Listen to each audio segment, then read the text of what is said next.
Прво ви благодарам, министарка, што дојдовте денес. Утре имавме специфична ситуација и значи, бидејќи вие сте поранешен пратеник, значи за пратениците кога представникот на владата е тука или министерот или заменик министерот, бидејќи ако почнавте да навлегуваме во суштинска дискусија, добро е кога сите аргументи ќе слушате, тоа веројатно законот ќе го направи подобар на крај во последната верзија која што ќе ја добиеме. Едно од работите кои што вие ги спомнавте во вашата дискусија е тоа што се случи со претходно изгласаната верзија практично на истиот закон кој што сега е предложен и дека создаде еден вакуум од гледна точка на заштита на дискриминација потенцијални ранливи категории, значи некој можеби и трпал од тоа што се случило до сега. И добро да нотираме зошто е тоа така. Ке цитирам од извадок на решение на Уставниот суд со кој што се укинува Законот за спречување и заштита на дискриминација, каде што Уставниот суд вели: судот оцени дека во конкретниот случај основано може да се доведе под сомнение согласноста на оспорениот закон со Уставот на Република Македонија, односно со член 75 став 3 од Уставот, од причина што истиот според судот е донесен без потребното мнозинство предвидено во наведениот член 75 став 3 од Уставот, односно за истиот не гласале 61 пратеник, како што исклучува бара наведениот член од Уставот. Ние во моментот значи немаме закон за спречување на дискриминација затоа што претходниот собраниски состав не го почитувал Уставот на нашата земја. И добро е тоа да го забележиме. Јас ќе побарам збори на пленарна седница ова уште еднаш да го истакнам, дека некој треба во овој систем да има одговорност зошто бил укинат од Уставниот суд тој закон. Затоа што имаше во претходниот парламентарен состав една добро создадена пракса да не се почитува Уставот, да не се почитува деловникот, и тоа веќе не е субјективен став на Тимчо Муцунски, не е субјективен став на пратеничката група на ВМРО ДПМН, туку е објективен став на Уставниот суд. Неспорна е потребата од донесување на овој закон.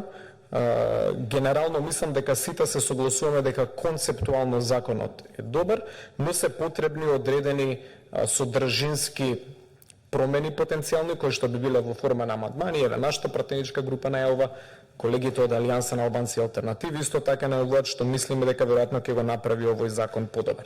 Јас само без да навлегувам во суштината, но сметам дека е добро кога имаме ваков простор и да ви дадеме некои забелешки пред себе, бидејќи тоа ќе ви направи вас подобро подготвена за кога ќе дојдеме до второто читање.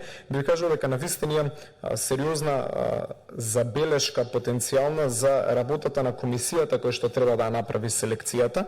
И од тука доколку и се осврнете на точка 46 од мислењето на Венецијанската комисија, ќе видите дека и Венецијанската комисија бара не само декларативно, односно на хартија да имаме ние обезбеден модалитет за поквалитетна комисија, туку тоа да бидат критериуми и стандарди кои што навистина ќе ни дадат едно цврсто ткиво кое што ќе заштити потенцијални ранливи категории на граѓани и сето тоа што е предвидено во овој закон.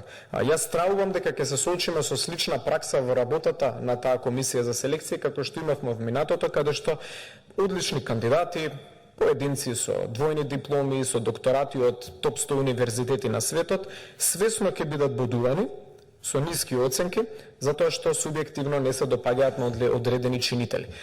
Така да, едно предупредување во насока на обезбедување на поствисок квалитет е да се обезбедат заштитни механизми, сейфгардс, кои што би овозможиле да имаме што е подобро, поквалитетна комисија во својот состав.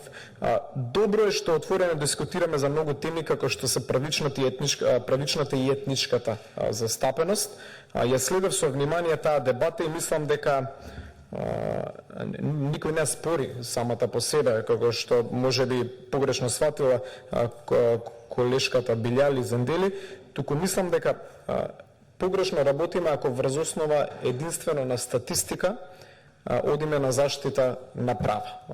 Заштитата од дискриминацијата е многу повеќе од статистика и во оваа држава се случува дискриминација.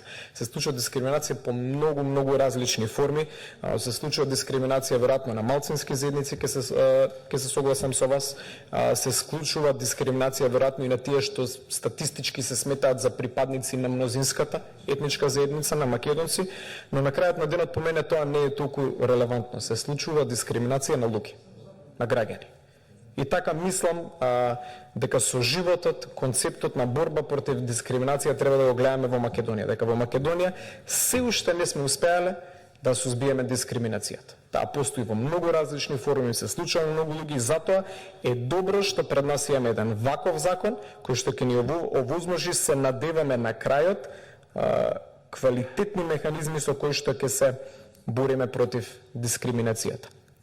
Од таа гледна точка пратеничката група на ВМРО ДПМН поддржува носењето на закон за спречување и заштита од дискриминација, но пратеничката група на ВМРО ДПМН ќе има и суштински амандмани кои што ќе имаат за цел да подобрат содржината на овој закон.